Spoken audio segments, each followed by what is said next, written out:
Welcome back to Redstone University. Today we're going to be talking about power sources and sensors that are their own power source.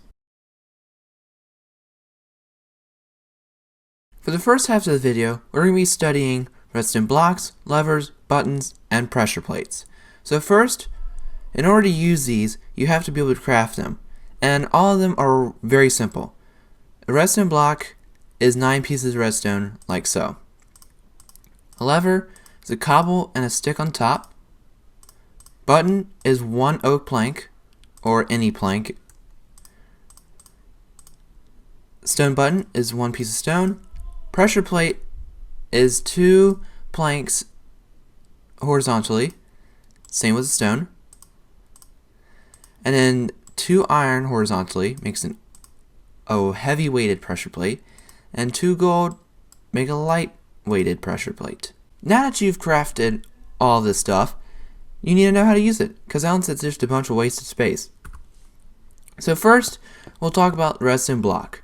The redstone block is a movable power source that can power any adjacent redstone components, but it can not soft nor hard power a block, which is kind of interesting. So, next to redstone, it has a signal strength of 15, and it can also affect pistons in strange ways. For example, come on, how does that happen? Which we'll talk more about this quasi connectivity stuff in a further episode. So as you can tell, a signal strength of 15. So, this is another example of how this cannot soft nor hard power these blocks. Because this is basically like a hard power block. Because when you power this block, it can't power blocks, opaque blocks right next to it, but it can power like lamps and pistons. So think about that when you're using that. Next, these are extremely simple. The lever is just a toggleable power source. So all it does is it powers this block and all the spaces adjacent to it. And it'll send a signal strength of 15. And it will stay on indefinitely until you turn it off. Sort of like a T flip-flop.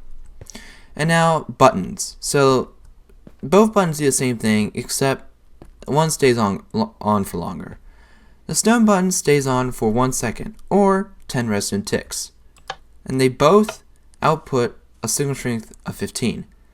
Now this stays on for 1.5 seconds, or 15 redstone ticks.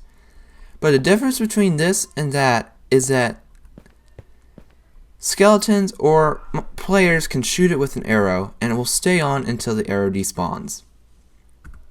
And now we move on to pressure plates.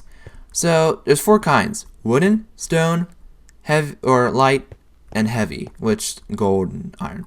So first we'll talk about this one. So this one outputs a signal strength of 15, and it can be activated by just about anything: a player, an item, any sort of entity, a mob. So if you have a wooden pressure plate that activates your door, you could also have an unwelcome visitor. Same for the stone, because the stone cannot be activated by items, but it can be activated by players. Now these two are different, because these two, when they were activated, they output a signal strength of 15, but these, they have variable signal strength outputs. So it depends on how many entities, doesn't matter if they're items or mobs, and it will output a signal strength depending on how many entities on it. So 2 ocelots have a signal strength of 2, while 2 ocelots on here have a signal strength of 1. Let's see how many it takes to get to 2.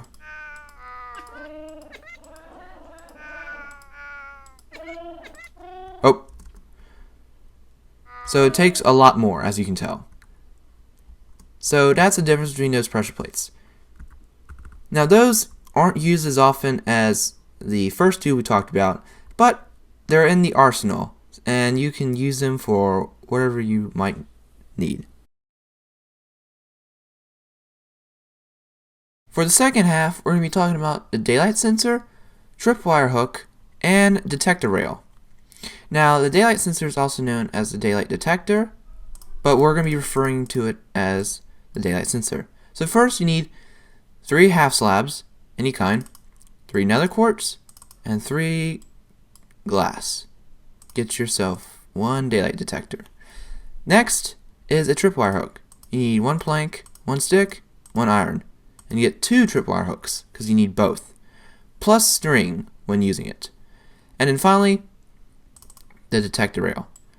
So you do what you do for a normal rail. You put 2 rows of iron ingots, but instead of putting a stick in the middle, put a pressure plate and rest it in dust. And you'll get yourself 6 detector rails. Now we are in the outdoor lab for the second part of today's episode.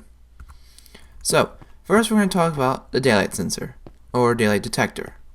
I'm going to refer to it as daylight sensor because that's what it was. So the daylight sensor is relatively simple. What it does is it outputs a signal strength based upon where the sun is, or how much daylight is out. Now, at high noon, it outputs a signal strength of 15. But at night, it will output a signal strength of 2 when the sun is setting. And then at midnight, it will output a signal strength of 0. But if you switch it to nighttime mode, it will basically do the opposite. At midnight, it will output a signal strength of 11. Now, these are affected by blocks above it. So when it's day, when the sun is starting to rise, we have it at 10. Now, blocks above it actually affect it. So when you set blocks above it, blocking out some of the daylight, it actually goes down by 1 to power level of 9. Now, another thing that might be useful is that a comparator can also take an output from this detector. So this is 9 and this is 9. So that's just something handy to know about. Now, this actually makes this increase 1 when it's set in reverse. So, yeah. Alright, next up is the tripwire hook. The tripwire hook has 3 parts: the block, tripwire, and string. So you need 2 blocks and 2 tripwires, each of them on the face of a block. Only the sides, not top or bottom. And they both must be facing each other, in line with each other. So you can set a line of string all the way to the other one. Now when someone walks over the string, it will activate the blocks, both blocks, that these are attached to. So, with a 15 signal strength output, and it will take 0.5 ticks for it to deactivate. This is also the same for pressure plates, except they have to be on for at least 10 ticks. Finally, we move on to the detector rail. Now the detector rail has 2 functions. One, it just detects minecarts going over it. Easy peasy. And it will send out a signal strength of 15. But the other option is a bit more interesting, because you can take contents inside of a minecart with chest, and you can measure it with a comparator, but only on a detector rail, not on any other rails. So here. Now, this will stay on with 10 tick increments. So it will be on for either 10 ticks, 20 ticks, or 30 ticks. It just depends on when this thing goes off of it. And then this, same thing, except this will, instead of sending a 15 signal strength output, it'll send the same output that it would with like a regular chest or a regular hopper with the minecart hopper. Now if we stop it, one sec, it'll stay on indefinitely until it rolls off. Same with this. So those are 3 more things that you can use in your redstone contraptions.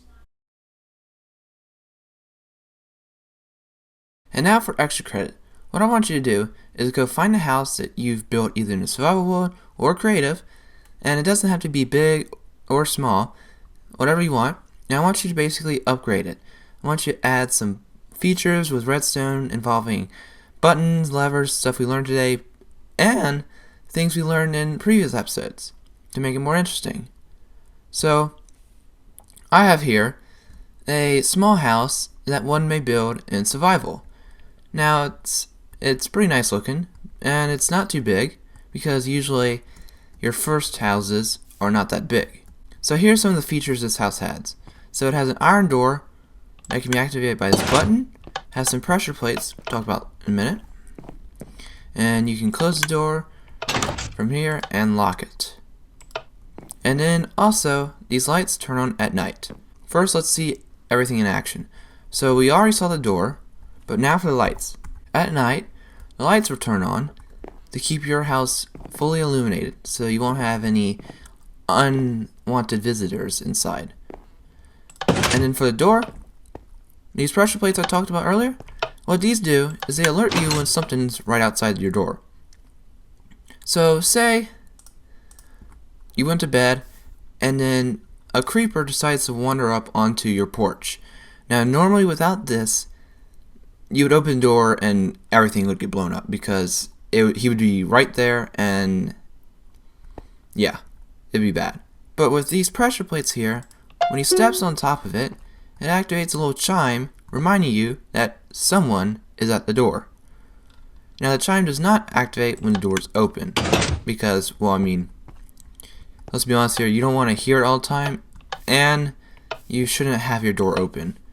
Bad things happen when you leave your door open. So let's look behind the scenes. So first, there's a little hole in the roof with a daylight sensor set to inverse. And then all it does is it runs a line above the redstone lamps. Now as you can tell, almost all the redstone here is hidden. Because back here, this is a door mechanism. Button here, and they activate a T flip-flop which activates this door. Now there's a trick with this door. I place it down in such a way that when it's off, when this is off, it's open, and when it's on, it closes. This is what allows the locking mechanism. Because normally, it would be like this.